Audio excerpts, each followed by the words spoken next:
दोस्तों नमस्कार, मैं दीपक गौतम एक बार फिर से आप सभी के समक्ष हाजिर हूँ। आज का टॉपिक है स्वप्न सिद्धि। हालांकि स्वप्न सिद्धि के विषय में मैंने काफ़ी लोगों को बताया भी है, काफ़ी साधक जानते भी हैं और मैं साधना भी इसकी कराता हूँ। लेकिन मैंने देखा कि मेरे चैनल पर इस विषय में मैंने कोई बात नहीं की है, तो मुझे लगा कि आज इस विषय में बात कर लेते हैं। और काफ़ी दिन भी हो चुके हैं, क्योंकि इस बीच थोड़ा मैं बिज़ी रहा। माँ भगवती की कृपा से मेरे घर में माँ भगवती का एक नन्हा स्वरूप मेरी बेटी के रूप में आया है, तो कुछ समय से उसी की खुशी बना रहा था, इसलिए खैर। तो ये साधना किस प्रकार से काम करती है इस बारे में बात करते हैं। देखिए, स्वप्न सिद्धि आपके त्रिनेत्र का ही एक सिद्धि होती है, आपके त्रिनेत्र की सिद्धि, जिसको स्वप्न सिद्धि भी कहा जाता है। जो त्रिनेत्र होता है, थर्ड आई होती है, इसमें कोई एक सिद्धि नहीं होती है कि आप इसकी साधना करके सिर्फ और सिर्फ किसी विषय में देख सकते हैं, किसी का ऑरा स्कैन कर सकते हैं, चक्रा स्कैन कर सकते हैं, या फिर उसकी लाइफ स्कैन कर सकते हैं।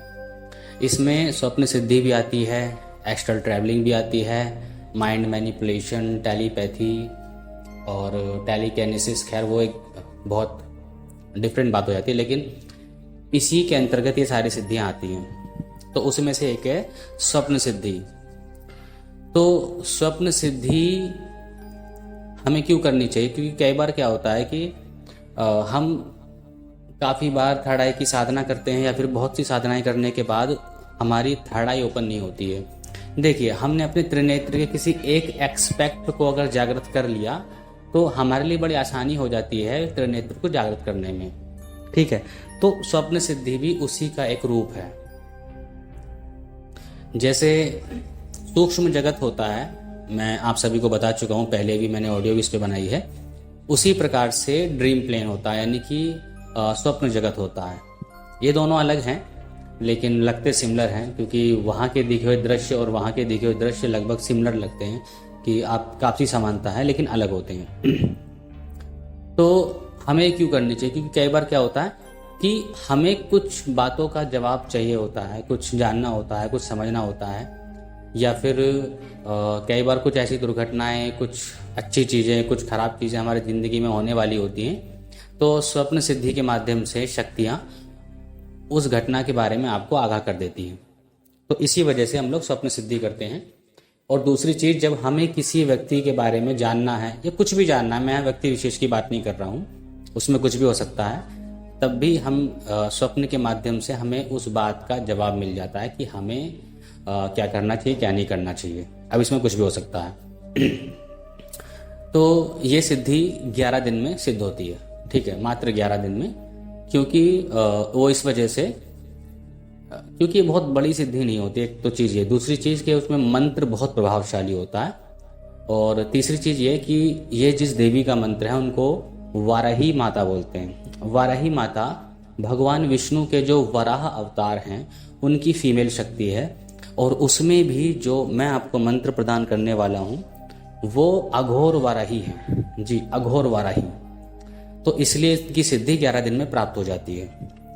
अब इसमें 11 दिन में प्राप्त होने के बाद आपको दशांश हवन भी करना पड़ता है, और इस 11 दिन में आपको कुछ नियम भी करने पड़ते हैं। नियम से मतलब कुछ खाने पीने के नियम होते हैं, बाकी कुछ खास नियम नहीं है।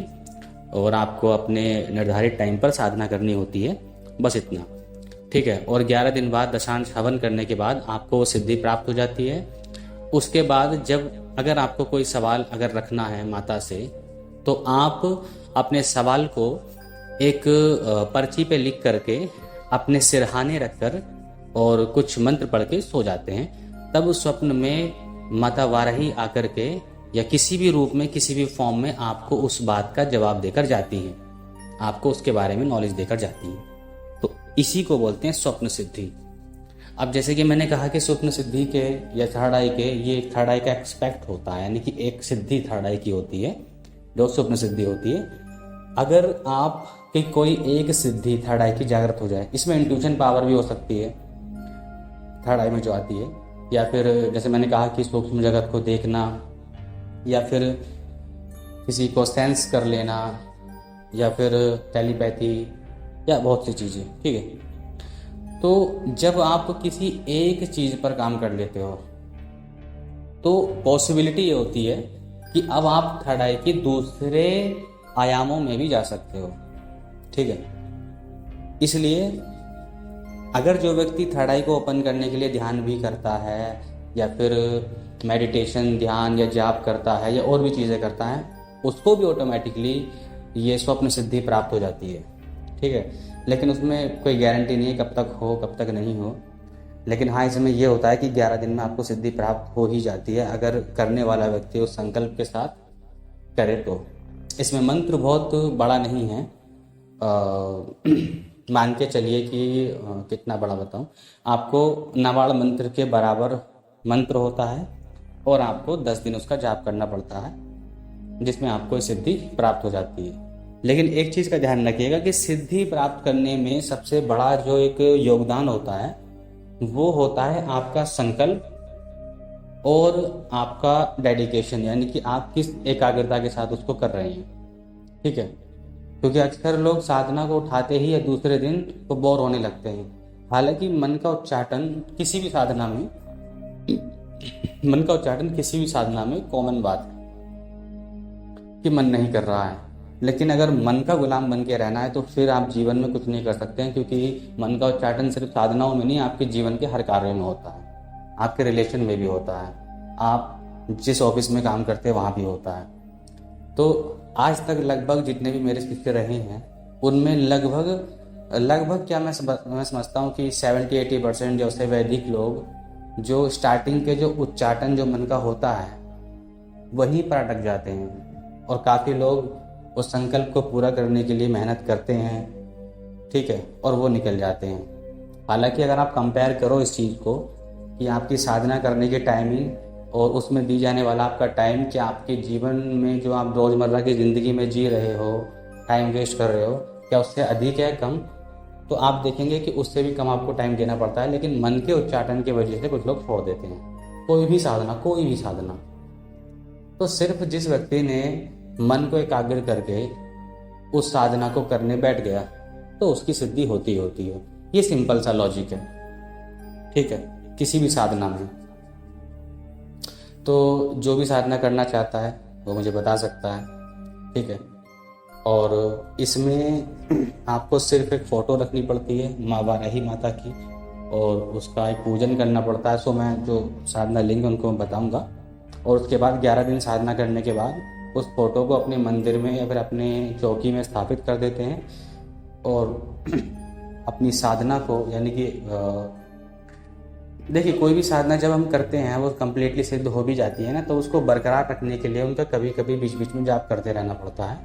और अगर आप इस जाप को, इस चीज़ को, हालांकि ज़्यादा नहीं कम, अगर आप अपने जीवन में रखते हैं तो उस सिद्धि की आपको बहुत उच्चतम अवस्था प्राप्त होती है, बहुत उच्चतम। ठीक है, तो इस सिद्धि में आप एक बात समझ लीजिए कि अगर आप इस सिद्धि को करने के बाद आपको हो जाती है और आप फिर भी इसके मंत्र का जाप या फिर माँ वाराही का एक अनुष्ठान, उनकी पूजा, उनका आराधना करते रहते हैं, तो ये आपकी थर्ड आई भी ओपन कर देती है। जी हाँ, इससे आपकी थर्ड आई भी ओपन हो जाएगी, भले ही स्वप्न सिद्धि हो।